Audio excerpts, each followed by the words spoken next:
अभी एक भाई ने कहा था कि ये शहर बेवफाई के लिए मशहूर है और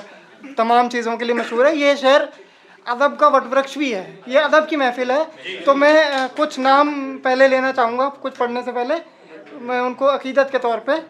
क्योंकि ये शहर कल्चर के तौर पे पंडित राधेश्याम रामायणी जी जिनकी जो कहन है वो तब्दील हो गई मंचों में। आज भी जब भी हमारे यहाँ रामलीला का मंचन होता है तो उसमें उनके संवाद पढ़े जाते हैं। ये शहर वसीम बरेलवी साहब के लिए भी मशहूर है, जिन्होंने जीने के सलीके सिखाए हैं, जिन्होंने ये बताया कि कौन सी बात कब कैसे कहाँ कही जाती है, कौन सी बात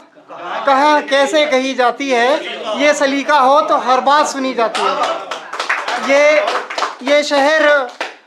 दादा किशन सरोज जी के लिए मशहूर है, जिन्होंने प्रेम के ऐसे अच्छे अछूते पहलू गाए कि कर दिए लो आज गंगा में प्रवाहित सब तुम्हारे पत्र सारे चित्र तुम निश्चिंत रहना।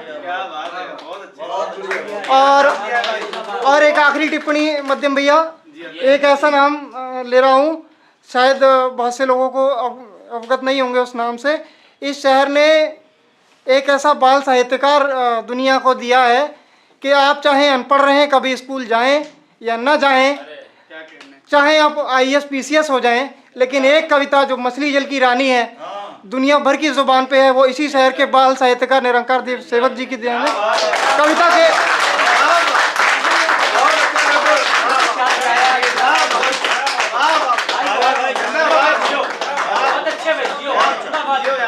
कविता के संस्कार के नाम पर जो पहले शब्द किसी नवजात शिशु के कान में पड़ते हैं कि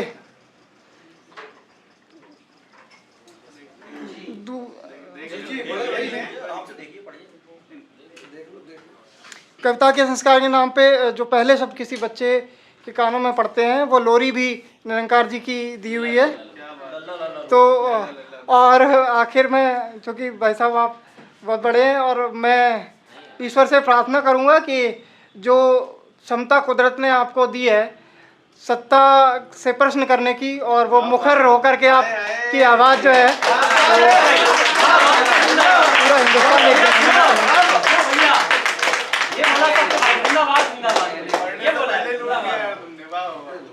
पहला शेर अपने परिचय में आप सबके सामने रख रहा हूँ कि सैलाब छुपाती आँखों में ठंडी तासीर का उर होना, सैलाब छुपाती आँखों में ठंडी तासीर का उर होना, मयस्सर यूं नहीं होता मधुर होकर मधुर होना, मयस्सर यूं नहीं होता मधुर होकर मधुर होना।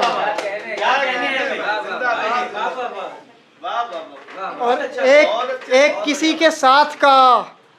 टाइम पीरियड होता है और एक उसके बाद का टाइम पीरियड होता है। तो दो पंक्तियां देखें कि 3 बरस का तवील वक्फा पलक झपकते गुजरा जो,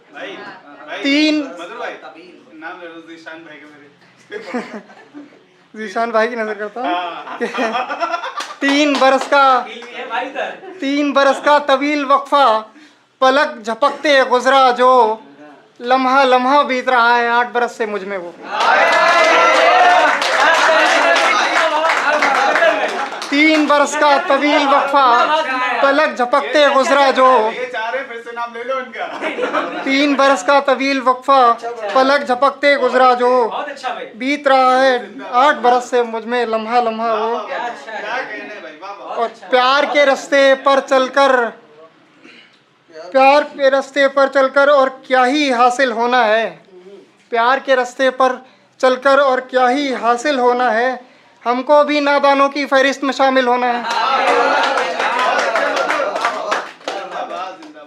बेरंग से इस रुख की रंगत जो देखनी हो, बेरंग से इस रुख की रंगत जो देखनी हो, बीमार करने वाले मुआलिज का जिक्र कर दो। ख्वाब देखूं कि कैफियत देखूं, ख्वाब देखूं कि कैफियत देखूं, देखूं ख्वाहिश या हकीकत देखूं, तेरी कुर्बत की चाह अपनी जगह, फिर मगर एक दफ़ा अपनी हैसियत देखूं।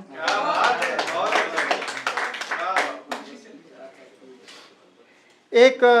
छोटा सा अंश है कविता का, वो पढ़ करके अपनी वाणी को विराम दूंगा कि चंद लम्हे चंद बातें मन तुम्हारा हो गया, चंद लम्हे चंद बातें मन तुम्हारा हो गया,